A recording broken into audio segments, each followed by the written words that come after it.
네, 안녕하세요. 웨비나 시청자 여러분. 지금부터 오토데스크 PDMC로 구현하는 올인원 워크플로우라는 주제를 가지고 웨비나를 시작하도록 하겠습니다. 먼저 귀한 시간 내주셔서 이렇게 웨비나에 참석해 주신 여러분들께 진심으로 감사의 인사를 전합니다. 저는 PDMC에 대한 간략한 소개와 3ds Max에 대한 발표를 맡은 온플릭스의 기술 매니저 황동순 팀장이라고 합니다. 그리고 오늘 저와 함께 해주실 SCK의 황보원 매니저님을 모셨는데요. 황보원 매니저님 인사 말씀 부탁드리겠습니다. 안녕하세요. 저는 오토데스크 총판 SCK에서 제조 솔루션을 담당하고 있는 황보원 매니저입니다. 네, 매니저님 인사 말씀 감사드립니다. 네, 그럼 목차부터 살펴보고 시작하도록 하겠습니다. 네, 그럼 오늘 웨비나의 아젠다를 소개해 드리도록 할 건데요. 오늘 웨비나는 오토데스크 PDMC 제품에 대한 아주 간략한 소개로 전반적인 콜렉션 구성에 대해 설명해 드린 후에 황보원 매니저님께서 인벤터 나스트란에 대하여 30분가량 발표해 주실 예정입니다. 이후에 오토데스크 렌더링 프로그램인 3ds Max에 대해서 제가 약 20분 정도 발표를 진행하고 웨비나를 마무리할 예정입니다. 자, 그럼 먼저 PDMC에 대해서 간략히 알아보도록 하죠. 네, 여러분들은 3D 도입의 이유가 무엇에 있다고 생각하시나요? 앞에 화면에 보이는 것처럼 제가 거창하게 3D 도입의 목적을 글로 적어 놓기는 했지만 쉽게 설명하자면 3D를 도입하는 이유는 과거의 2D 설계에서 벗어나서 3D로 설계한 모델을 다양하게 활용하는 확장성에 그 목적이 있다라고 저는 생각합니다. 하지만 확장성을 넓히기 위해 여러 가지 추가 제품을 알아보는 것도 쉽지 않을 뿐더러 우리 회사에 어떤 제품을 추가로 도입하면 좋을지 정한다는 것이 마냥 쉽지는 않으실 겁니다. 구매자분들의 이러한 고민을 덜어드리기 위해서 오토데스크에서 각 산업군에 적합한 제품을 모아서 패키지를 구성하게 되었는데 이를 바로 콜렉션이라고 부르고 PDMC는 프로덕트 디자인 매뉴팩처링 콜렉션이라는 이름 그대로 제품을 설계하고 생산하는 데 필요한 다양한 솔루션을 한 곳에 모아놓은 프로그램, 패키지를 말합니다. 이번 웨비나에서는 이 PDMC가 어떤 제품들로 구성되어 있는지 아주 간략히 살펴보고 앞에서 설명했듯이 PDMC에 포함된 제품인 인벤터 나스트란과 3ds Max에 대해 중점적으로 좀 살펴볼 수 있도록 하겠습니다. 자, 그럼 먼저 PDMC에 대해서 간략하게 알아보도록 하죠. 웨비나에 참석해 주신 분들 대부분은 아마 오토캐드나 인벤터에 대해서는 많이 들어보셨을 겁니다. 하지만 PDMC에는 우리가 잘 알고 있는 2D 설계 툴인 오토캐드와 3D 설계 툴인 인벤터뿐만 아니라 앞에서 설명했듯이 제품 설계와 생산에 필요한 다양한 도구가 포함되어 있는데요.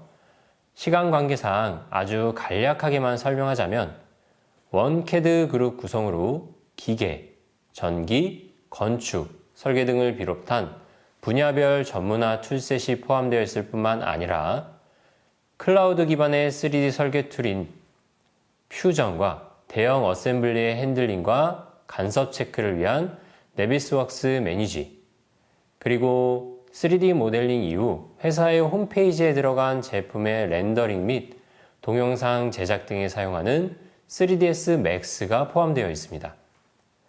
또한 인벤터의 모델링이 완료되었다면 추가로 활용할 수 있는 프로그램들로서 인벤터에 애드인되어서 사용 가능한 범용 시뮬레이션 프로그램인 인벤터 나스트란과 제품의 가공을 위한 캠, 데이터 관리를 위한 볼트 베이직, 이와 함께 등등 다양한 추가 모듈도 인벤터 내에서 바로 활용하실 수 있습니다.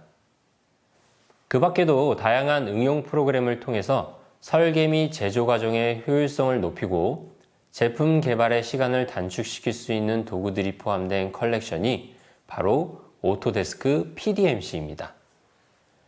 이번 웨비나에서는 저 많은 도구들 중 설계를 마친 이후에 제품에 대한 설계 검증을 위해 사용되는 구조 해석 툴인 나스트란과 렌더링 설계 툴인 3ds max에 대해 조금 더 자세히 다뤄보도록 하겠습니다.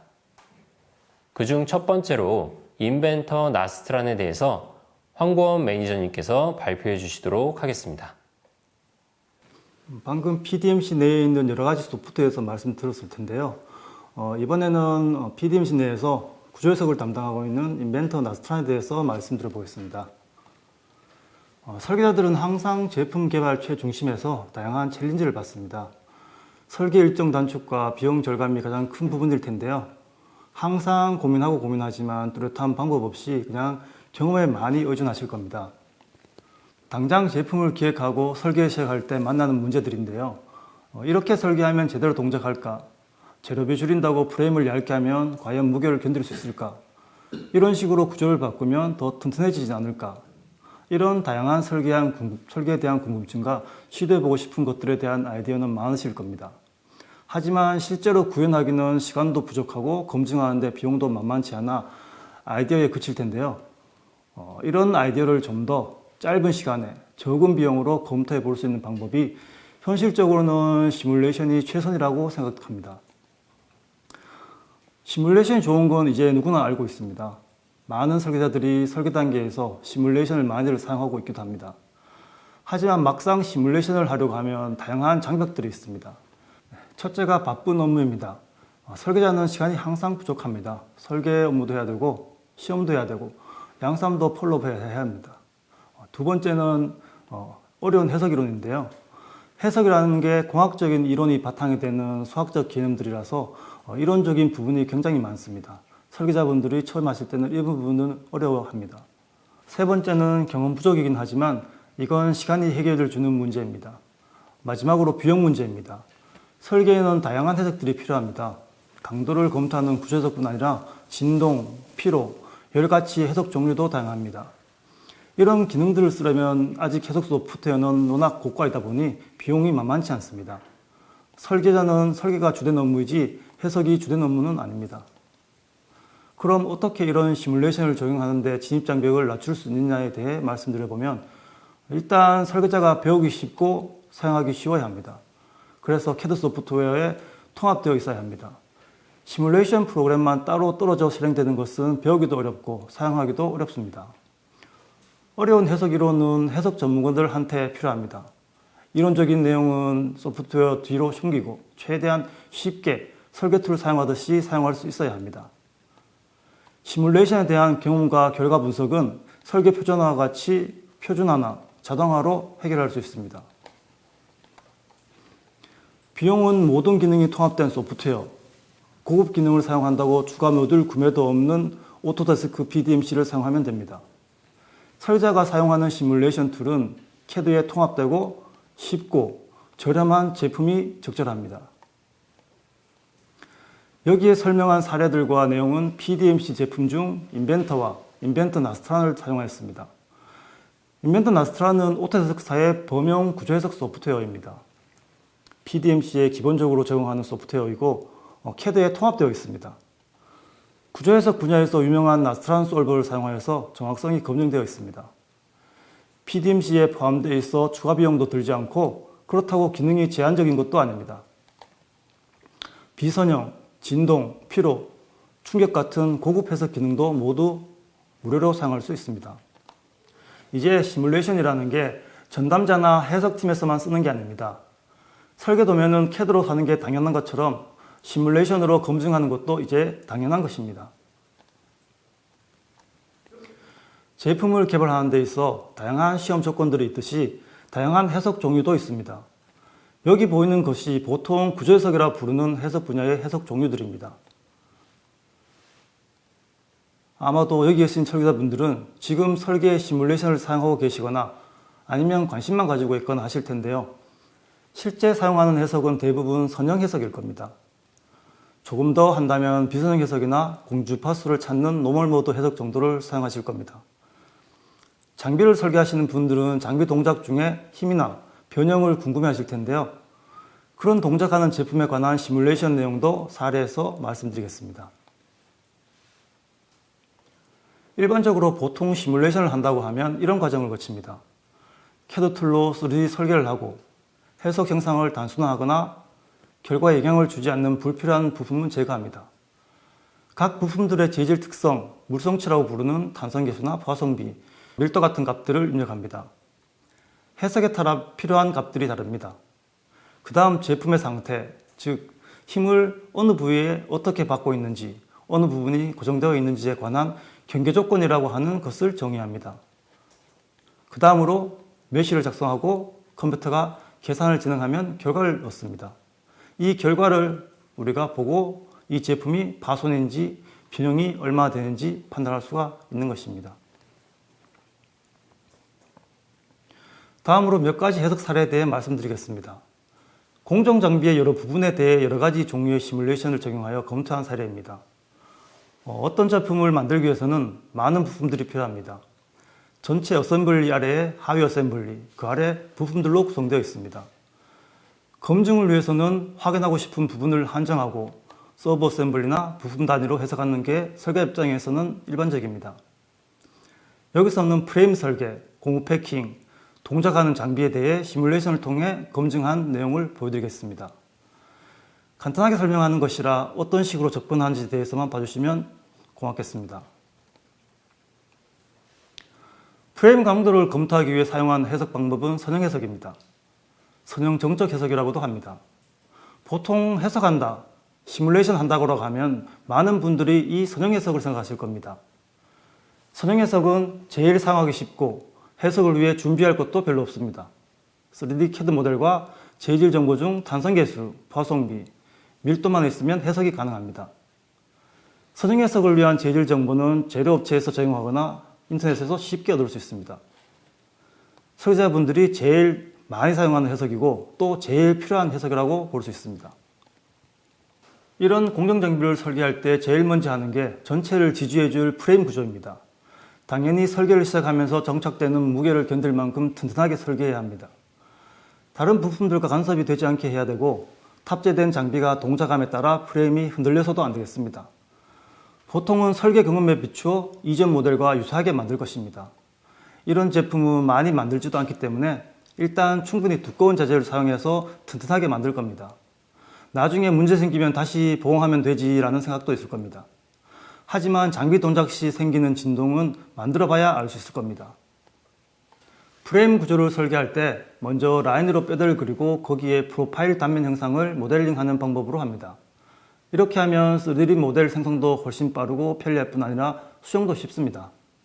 특히 프레임 구조를 해석하려고 할 때 라인으로 하지 않고 단면을 스케치하고 돌출하는 식으로 생성한 모델은 해석이 많이 어려워질 수 있습니다. 단면이 알루미늄 프로파일과 같이 복잡한 형상은 쉘 요소를 사용하기도 어렵고 해서 3D 요소를 사용해야 합니다. 이러면 너무 많은 요소가 생성되어 해석 시간이 오래 걸릴 뿐 아니라 사용하는 컴퓨터의 용량 부족으로 문제가 생길 수도 있습니다. 인벤터의 프레임 생성기를 통해 프레임 설계를 하면 이런 모델링부터 해석 과정이 매우 빠르고 쉽게 진행할 수 있습니다. 추가로 좀 더 설계 속도를 높이기 위한 방법을 말씀드리겠습니다. 비교적 형상이 단순한 프레임 같은 경우 인벤터의 자동화 언어인 아이로직을 사용하여 다양한 설계안을 숫자만 변경하는 것으로 생성할 수 있습니다. 이렇게 하면 짧은 시간에 여러 프레임 모델을 생성할 수 있습니다. 물론 사전에 설계에 대한 표준화가 선행되어야 합니다. 생성된 모델은 바로 해석을 통해 검증할 수 있습니다. 설계에서 표준화가 있듯이 해석에서도 표준화를 정해두어야 합니다. 이렇게 해야 해석자에 따른 결과 차이가 적어져 좀 더 신뢰성 있는 결과를 얻을 수 있습니다. 해석 결과에 대한 신뢰성은 처음 해석 한 번으로 생기지 않습니다. 설계와 시험 결과, 해석 결과들의 데이터가 쌓이게 되면 자연히 해석 신뢰성은 높아지게 됩니다. 고무같이 재질이 무르거나 변형이 매우 큰 형상을 해석하는 데는 비선형 해석 방법을 사용하는 것이 좀 더 좋은 결과를 얻을 수 있습니다. 실제 세상의 모든 현상은 비선형이지만 앞에서 말씀드린 선형 해석은 많은 과정과 제한 요소가 있습니다. 해석에 대한 충분한 경험을 가지고 계시다면 좀 더 정확한 결과를 얻기 위해 비선형 해석을 사용할 수 있습니다. 제품에 사용되는 재질이 다양해지고 컴퓨터 성능이 좋아지면서 비선형 해석이 늘어나고 있는 추세입니다. 이 부품은 반도체 웨이퍼를 담는 트레이입니다. 웨이퍼를 담고 내부에 질소가스를 넣어 공기를 뽑아내는 과정에 사용합니다. 여기서 예로 든 것은 고무 패킹 설계입니다. 고무 패킹은 부품 사이에서 조립이 되었을 때 기밀성을 유지해주는 부품입니다. 초기 영상을 설계하고 장착되었을 때 어떻게 변형될지, 설계 의도대로 변형이 되어 제대로 동작될지는 만들어 보기 전에는 알 수가 없습니다. 이런 패킹, 실링 부품을 설계할 때 비선형 해석은 큰 도움이 됩니다. 비선형 해석은 아직도 시간이 오래 걸리고 경험이 많이 필요한 해석 종류입니다. 이런 고무 패킹을 시뮬레이션 한다면 최대한 형상을 단순화하고 필요없는 부품을 제어하는 것이 해석 시간을 줄이는 데 도움이 되는데, 오링이나 패킹 고무 부품의 특성상 단면 형상은 일정합니다. 변형도 잘 생각해보면 단면은 변형이 되나 단면의 수직인 방향으로는 변형이 거의 없다고 할 수 있습니다. 우리는 이런 상태를 편면 변형 상태라고 하고 단면만 해석해서 시간을 줄일 수 있습니다. 또한 고무 같은 비선형 재질은 다양한 재료의 수학적 모델이 있습니다. 해석 전에 사용할 고무의 재료 모델에 대한 값들이 필요합니다. 또한 결과를 찾지 못하고 오류를 낼 수도 있습니다. 제대로 결과를 얻을 수 있다면 선형 해석보다 더 정확한 고무의 변형 형상과 변형률을 얻을 수 있습니다. 많은 설계자분들이 장비가 동작할 때 부품이 어떻게 될까에 대해 궁금해합니다. 정지되어 있는 물체에는 앞에서 얘기한 선형 해석이나 비선형 해석으로 검토가 가능합니다만, 움직이는 물체는 얼마나 힘을 주어야 하는지 모릅니다. 이렇게 부품이 움직일 때의 속도나 가속도, 질량에 의해 발생하는 힘들을 해석하는 것을 강체동력학이라고 합니다. 이것은 FM을 사용하는 인벤트 나스트랑과는 다른 방식입니다. 설계할 때 사용하시는 인벤트 안에 보면 다이나믹 시뮬레이션이라고 하는 아이콘이 있습니다. 이 기능을 통해 장비의 동작을 해석할 수 있습니다. 이것은 웨이퍼를 옮기는 로봇입니다. 당연히 로봇은 목적한 동작을 해야 됩니다. 로봇을 설계할 때 얼마나의 무게를 들어 올릴 수 있는지, 얼마나 빠르게 움직일지 등 로봇 성능을 기억할 것입니다. 이렇게 정의된 로봇의 성능을 구현하기 위해 얼마나 큰 모터가 사용되어야 되는지, 팔의 무게와 강성은 이렇게 설계하면 되는지에 대해 궁금해 하실 겁니다. 보통 이런 동작하는 구조를 설계하실 때 어셈블리에 구속조건을 주고 움직여 보면서 동작을 확인하실 겁니다. 이 방법은 동작 경로는 파악할 수 있지만 움직일 때의 힘은 알 수가 없습니다. 다이나믹 시뮬레이션은 로봇팔의 관절부의 조인트를 정의하고 힘과 모터 동작을 정의하여 실제 설계된 동작할 때 얼마의 부하, 힘을 받는지에 대해서 알 수가 있습니다. 움직일 때 각 부품의 속도, 가속도, 변이도 계산할 수 있습니다. 이것으로 초기에 설정한 스펙을 맞추기 위해 얼마나 튼튼하게 만들어야 되는지, 얼마나 큰 모터를 사용해야 하는지도 알 수가 있습니다. 동작할 때 힘과 속도는 시간에 따른 그래프 형태로 확인할 수 있습니다. 정하중과 동하중은 다릅니다만 이런 그래프에서 최고 하중을 사용하여 프레임이나 관절 등등의 파손 여부를 검토할 수 있습니다. 어떤 속도 프로파일로 움직여야 부하가 적은지도 알 수 있습니다. 각 부품이 받는 최대 힘을 사용하여 선형 해석을 통해 부품이 받는 응력과 변형을 계산할 수가 있습니다. 전문적으로 진동 관련 부품을 설계하시는 분들이 아니면 진동이라는 분야는 아직 좀 어렵습니다. 앞에 로봇 동작이 수행되면 반드시 그에 따른 진동이 발생합니다. 이것은 로봇 동작뿐 아니라 다른 모터나 기어, 회전체, 엔진 같은 동력원이 있는 제품은 모두 진동 문제를 피하기 어렵습니다. 진동도 시뮬레이션을 활용하여 예측할 수 있습니다. 몇 가지 진동 해석 종류가 있습니다만 여기서는 특히 과도응답이라는 해석 종류를 사용하여 로봇팔의 베이스가 변형은 없는지, 로봇팔이 멈출 때 끝부분이 얼마나 떨리는지에 대해서 확인해 보겠습니다. 동작에 대한 속도, 가속도, 변이 등은 앞에 다이나믹 시뮬레이션을 통하여 얻을 수 있었습니다. 그 결과를 이용하여 로봇팔이 움직일 때 로봇팔 부품들이 얼마나 변형이 되는지에 대해 검토하겠습니다. 여기서는 과도 해석을 통해 로봇팔의 동작에 따라 베이스 부품이 얼마나 변형이 되는지를 확인할 수 있었습니다. 간단해 보이지만 진동 해석에는 댐핑이라는 값이 필요합니다. 댐핑은 쉽게 말해서 물체가 떨릴 때 얼마나 빨리 떨림이 잦아드는가에 대한 값입니다. 이 댐핑은 보통 시험으로 구합니다만 일반 설계자분들은 구하기 어려운 값입니다. 재질에 따라 조금씩 다릅니다만 여기서는 3%, 5% 정도의 값을 사용하였습니다. 이런 정밀 로봇은 팔끝 위치의 정확도가 매우 중요합니다. 로봇팔이 상승하면서 멈추었을 때 끝부분이 얼마나 떨리는지에 대해서 해석을 통해서 알 수 있습니다. 물론 이 떨릴 때의 변이값은 댐핑의 영향을 많이 받습니다. 이런 해석은 시험과 비교하면서 오랜 기간 데이터를 쌓아야 신뢰할 만한 결과를 얻을 수 있습니다. 설계자라면 몇 가지 설계안을 상대 비교하거나 이전 해석 데이터와 경험을 기반으로 적은 정보로도 추정 가능하실 것입니다. 마지막 사례입니다. 부품의 열 팽창 차이에 의한 변형을 해석하는 것을 열변형 해석이라고 합니다. 보통 열 전달 해석과 온도 분포 사용하여 열 응력 해석을 진행합니다. 열원이 있으면 매질을 통해 열 전달이 생기고 그에 따라 온도가 변화합니다. 냉각이 잘 되는 곳은 온도가 낮을 것이고 안 되는 곳은 온도가 높을 것입니다. 온도 차이에 따른 열 팽창 차이와 재질에 따른 열 팽창률 차이로 인해 구조물은 변형이 발생합니다. 옛날 초등학교 시간에 배운 바이메탈의 원리와 같은 겁니다. 공정 장비 내에는 많은 장치류가 있습니다. 당연히 이런 장치를 컨트롤하는 PCB도 들어있을 테고요. 동작하다 보면 전자칩에서는 열이 발생합니다. 이 열은 대기 중으로 대부분 빠져나가게 되는데요. 이렇게 빠져나가는 양과 칩에서 발생하는 열의 양이 같을 때 온도 분포를 계산하는 것이 구조 해석에서 열 전달 해석입니다. 열 전달 해석을 통해 온도 분포를 구하고 이것을 입력으로 하여 선형정적 해석을 진행하여 온도 분포에 따른 변형을 계산할 수 있습니다. 열 전달 해석에서 가장 문제되는 것이 열 전달 계수인데요. 시험으로 구하기도 어렵지만 설계 단계에서는 적당한 값, 말 그대로 적당한 값을 넣어 해석합니다. 물론 열 전달은 CFD를 통해 해석하는 것이 좀 더 정확한 결과를 얻을 수 있습니다. 여기서는 CFD를 통해 열 전달 계수를 추정하고 열 전달 해석과 열 응력 해석을 하여 PCB의 변형을 해석한 사례입니다. 해석 관련 내용은 이 정도로 마무리하겠습니다. 실제 설계를 하다 보면 다양한 종류의 해석이 필요할 겁니다. 어떤 문제에 어떤 종류를 적용해야 할지 몇 가지 사례를 보여드렸는데요.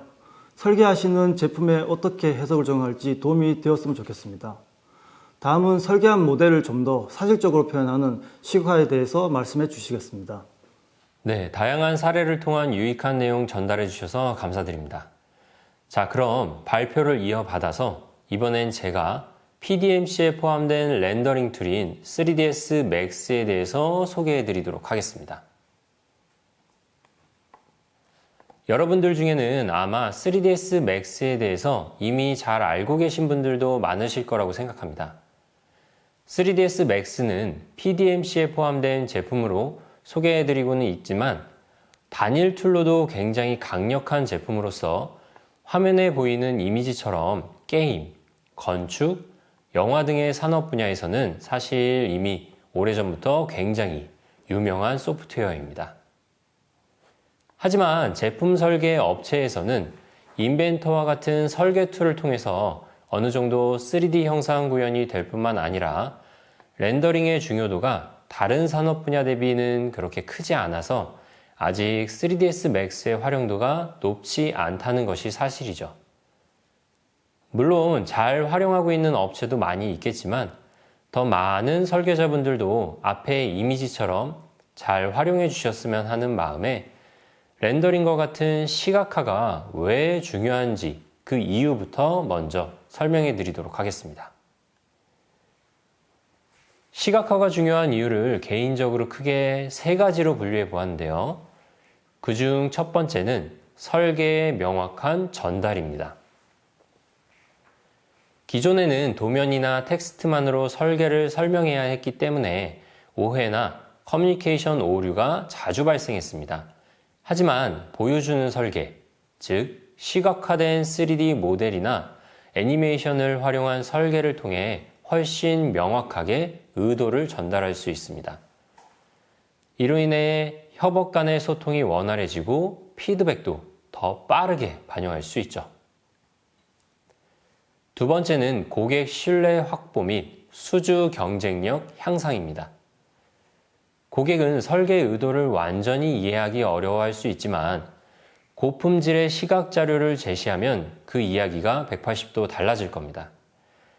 실제로 시각적으로 구체화된 설계안은 고객에게 신뢰를 주고 제안서의 완성도를 높여 수주 성공률을 높이는 데 기여하기 때문입니다. 마지막은 오류 예방과 설계 효율 향상입니다. 시각화를 통해 조립 간섭이나 공간 배치 문제 같은 설계 오류를 사전에 파악할 수 있는 장점이 있죠. 이로 인해서 불필요한 수정 작업이 줄어들고 설계 시간도 대폭 절감될 겁니다. 결과적으로 전체 프로젝트의 효율성이 크게 향상될 것입니다. 이렇게 말씀드린 세 가지 이유만으로도 충분히 기계 설계에서도 시각화가 중요한 이유가 증명이 됐을 것이라고 저는 생각합니다. 이런 시각화를 도와주는 도구가 바로 3ds max인데요. 이를 잘 활용하신다면 비즈니스적으로 큰 도움이 될 것이라고 저는 확신합니다. 그렇다면 이번엔 3ds max는 어떤 특징과 장점을 가지고 있는지 살펴보도록 하죠. 3ds max의 첫 번째 강점은 바로 압도적인 시각 품질입니다. 고급 렌더링 엔진과 재질 표현 기능 덕분에 금속의 반사나 유리의 투명함처럼 현실감 넘치는 디테일을 자유롭게 구현할 수 있습니다. 조명 또한 다양한 세팅이 가능해 제품이 실제 환경에 놓인 듯한 연출이 가능합니다. 이런 표현력은 고객 설득력과 프레젠테이션 품질 향상에 매우 큰 도움이 될 것입니다. 두 번째는 콘텐츠 제작의 범위입니다. 단순한 모델링을 넘어서 3ds max는 애니메이션, 시뮬레이션, 영상 편집까지 지원합니다. 이 기능을 활용하면 제품 동작 방식, 조립 과정, 공간 활용 등을 영상 콘텐츠로 전달할 수 있기 때문에 영업, 마케팅 자료나 제안서를 보다 설득력 있고 역동적인 방식으로 제작할 수 있습니다. 특히 B2B 제안이나 전시회, SNS 홍보 등 다양한 채널 활용이 가능해지는 거죠. 세 번째로 3ds max는 오토데스크 제품군과의 뛰어난 호환성을 갖추고 있기 때문에 오토캐드, 인벤터, 퓨전 등에서 만든 3D CAD 데이터를 손쉽게 연동할 수 있습니다. 이를 통해서 재작업 없이 바로 시각화 작업으로 전환이 가능하고 전체 워크플로우가 훨씬 효율적으로 변화하게 될 것입니다. 특히 기존의 인벤터 기반 설계를 사용하고 있는 기업이라면 3ds max는 자연스럽게 통합되는 최적의 시각화 솔루션이라고 저는 생각합니다. 마지막은 손쉬운 사용법입니다. 아무리 기능을 여러 가지 말로 설명드려도 실제 화면을 통해서 확인해 보시는 것이 이해가 빠르시겠죠? 자, 그럼 지금부터 실제 사용 화면을 통해서 3ds max의 쉬운 작업 방식을 한번 설명드려 볼 수 있도록 하겠습니다. 네, 3ds max를 실행시키게 되면 다음과 같은 화면을 보실 수가 있는데요. 창은 내 분할을 통해서 자유롭게 작업을 진행하실 수가 있습니다. 이번 데모에서는 제가 임포트를 통해서 공정 장비를 불러와서 한번 작업을 진행해 보도록 하죠. 불러올 때에도 다양한 확장자를 지원하기 때문에 원하시는 3D CAD를 통해서 쉽게 불러와서 작업을 이어서 진행하실 수가 있습니다. OBJ 파일로 불러와서 좀 더 빠른 작업을 수행해 볼 수 있도록 할게요. 파트명은 그대로 불러와지진 않지만 작업하는 데는 큰 문제는 없으실 겁니다.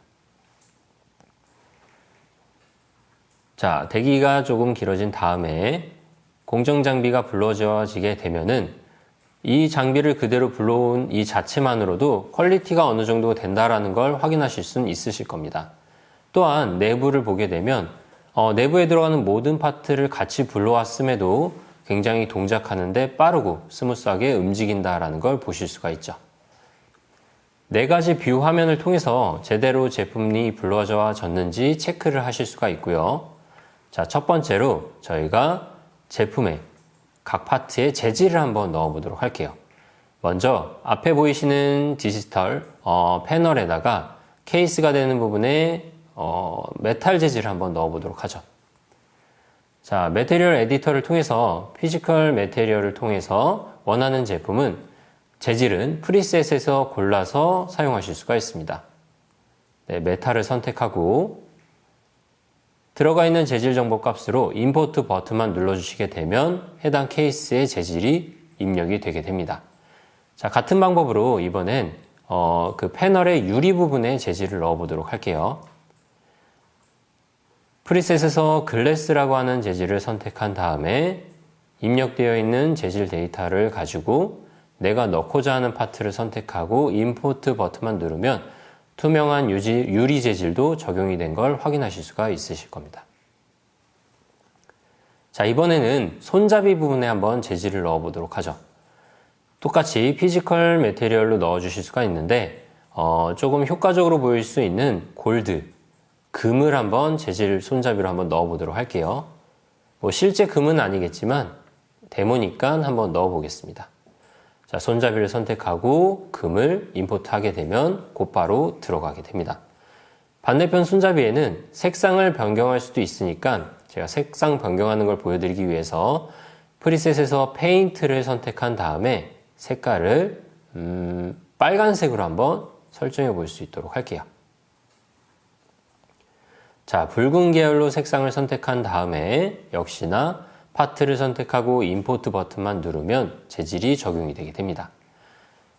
그런데 화면을 보이시면서 아마 의문점이 드셨을 겁니다. 이게 렌더링 된 게 맞나 싶을 정도로 좀 퀄리티가 낮은데 이 부분은 추후에 조명을 설정하거나 아니면 배경을 설정함으로써 이제 하이 퀄리티 뷰로 보실 수가 있습니다. 자, 저희는 배경만 한번 설정을 해볼 수 있도록 할게요. 기본적으로 제공되는 인베러먼트 화면을 통해서 창고 배경을 불러와서 주위를 한번 둘러볼 수 있도록 하겠습니다. 배경을 적용하게 되면 내가 렌더링한 장비를 원하는 공간에 위치시켜서 렌더링한 이미지나 동영상을 만들어 주실 수도 있죠. 자, 퀄리티를 높이기 위해선 뷰 설정에서 하이 퀄리티로 돌려주시게 되면 최종 렌더링 결과값은 아니지만 임의로 빠른 속도로 돌려보면서 어느 정도 퀄리티가 높은 이미지, 렌더링 이미지를 확인해 주실 수가 있습니다. 다 재질 입력이 끝났다는 가정하에 이번에는 이 재질에다가 광택, 러프니스, 거칠기를 한번 조정해 보도록 할게요. 0을 입력하면 반질반질한 굉장히 광택이 나는 부분으로 바뀌게 되고 1을 입력하면 거칠기가 거칠어지면서 광택이 없어지죠. 저희는 0.2로 적당한 값을 한번 입력해서 마무리하도록 하겠습니다. 자, 그럼 모든 제품의 재질에 다 재질값이 들어가 있다는 가정하에 렌더링 이미지를 출력하려면 원하는 각도로 뷰를 돌린 이후에 렌더링 설정을 하고 출력만 해주시면 됩니다. 렌더링 설정을 할 때는 렌더링 퀄리티를 몇으로 할지 퀄리티를 조절하고 출력할 렌더링 해상도를 지정해 주시기만 하면 우측 상단의 렌더 버튼을 통해서 간단하게 렌더 이미지를 굉장히 높은 고퀄리티의 이미지로 출력해서 보고서나 아니면 제품 속에서 홈페이지에 사용하실 수가 있게 되는 겁니다. 자, 여기까지는 이미지를 출력하는 방법에 대해서 좀 간단하게 설명드렸고요. 이어서 애니메이션, 동작하는 장비 동작 화면을 한번 만들어 볼 수 있도록 하겠습니다.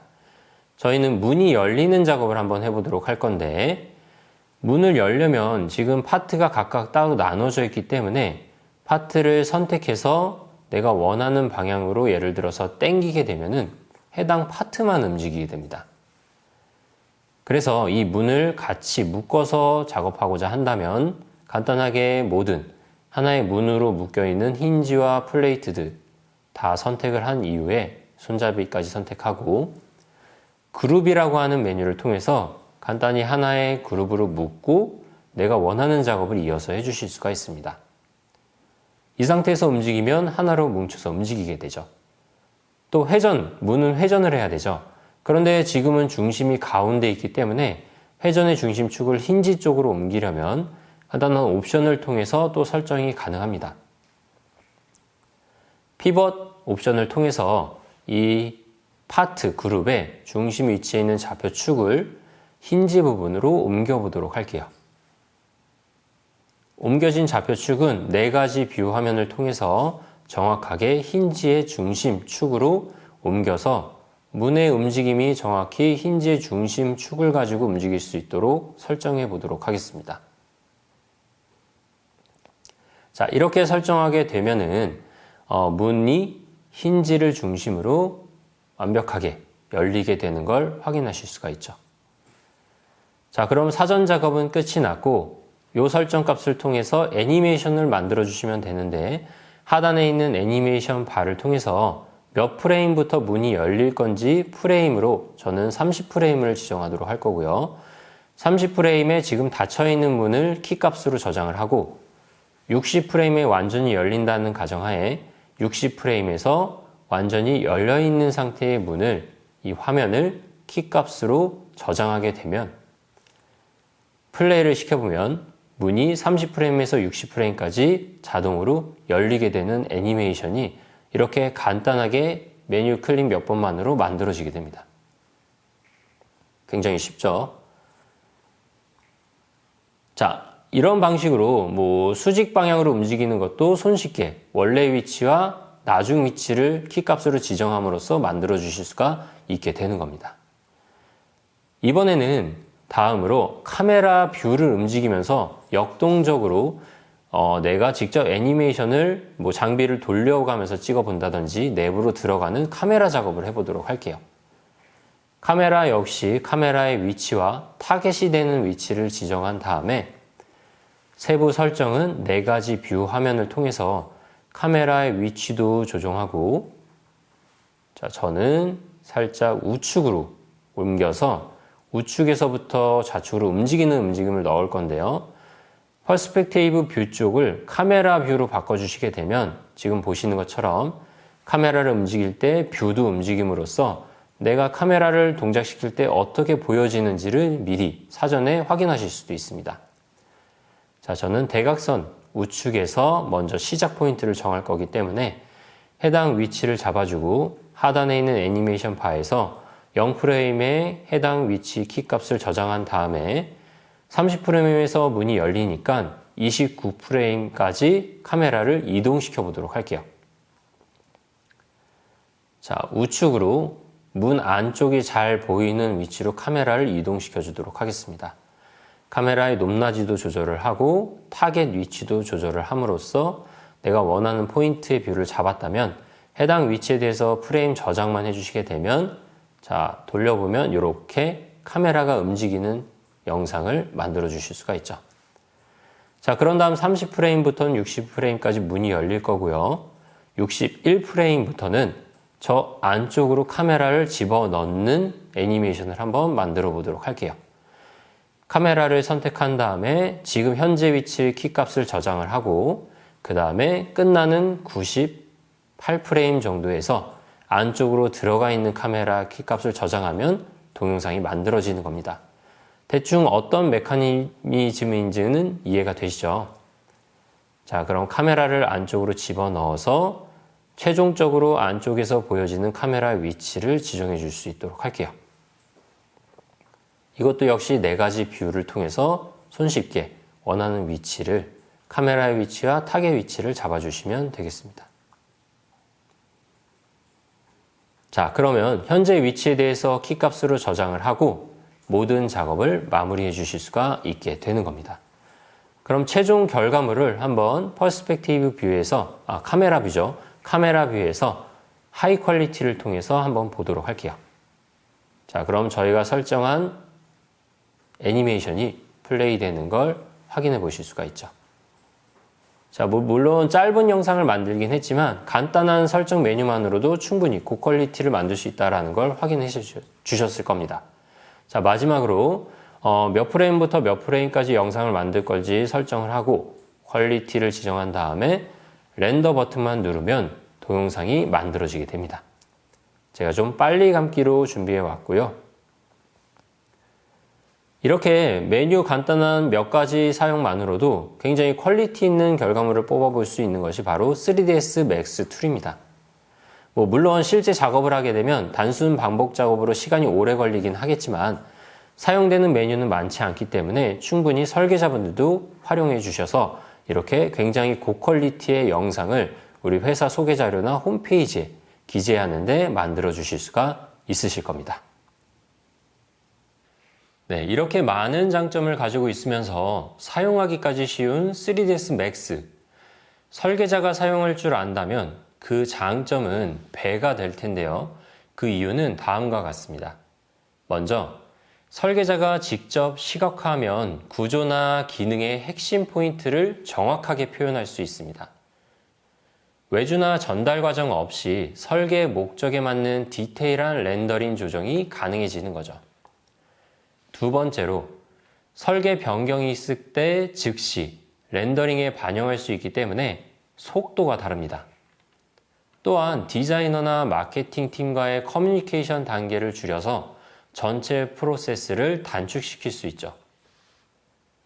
끝으로 이제는 단순히 설계만 잘하는 것이 아니라 3D 설계부터 해석, 시각화까지 아우를 수 있는 능력이 엔지니어의 전문성으로 이어진다라고 저는 생각합니다.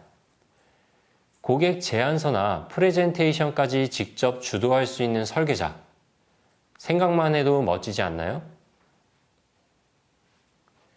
자, 이렇게 해서 PDMC에 포함된 추가 프로그램인 인벤터 나스트랑과 3ds Max에 대해 살펴봤는데요.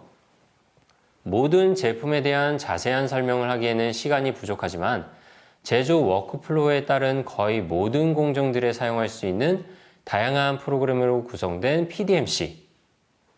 설계에 이미 널리 사용되고 있는 오토캐드와 인벤터를 포함해서 오늘 설명드린 인벤터 나스트랑과 3ds Max만 잘 활용하시더라도 PDMC를 충분히 활용할 수 있는 프로페셔널 엔지니어라고 생각하셔도 무방할 것이라고 생각됩니다.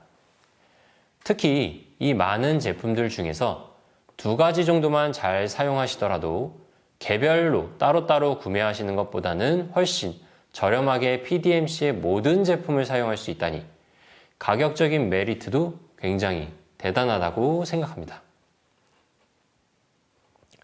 마침 저희 온플릭스에서는 이번 웨비나 참석자를 대상으로 PDMC 제품에 대한 파격적인 가격 할인 행사를 진행하고 있으니까요.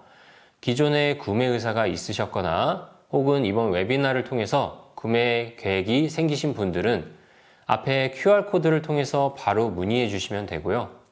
혹시나 좀 고민이 필요하신 분들은 웨비나가 끝난 이후에 진행되는 설문지 작성을 통해서 이메일로 자료를 요청해 주시면 발표 자료와 함께 프로모션 내용도 보내드릴 예정이니 많은 참여 부탁드리겠습니다. 이외에도 오토데스크와 관련된 많은 프로모션이 저희 홈페이지에서 진행되고 있으니까요. 저희 온플릭스 사이트를 통해서 확인해 주시면 감사하겠습니다. 네, 저희가 준비한 웨비나는 여기까지고요. 바쁘시겠지만 시간을 조금 할애하셔서 설문지 작성을 진행해 주시면 저희가 추첨을 통해서 스타벅스 쿠폰도 지급해 드리고 있으니까요. 많은 참여 부탁드리겠습니다. 네, 그리고 또한 제품에 관심이 많으신 분들은 설문지를 통해서 프로모션에 신청을 하고 싶다 하시는 분들은 설문지에 남겨주시면 저희가 설문지를 통해서 이메일로 자료와 함께 프로모션 정보를 전달해 드릴 수 있도록 하겠습니다. 그리고 방문 미팅을 신청해 주시는 분들께는 저희가 보조 배터리도 지급을 해드리고 있으니까요. 이번 기회에 많은 참여 부탁드리겠습니다. 이 외에 추가로 궁금하신 부분들이 있으시다면 저희 온플릭스를 통해서 문의해 주시면 저희가 성심성의껏 답변 드릴 수 있도록 하겠습니다. 네, 그럼 마무리 인사 드리도록 하겠습니다. 긴 시간 동안 경청해 주셔서 감사드립니다.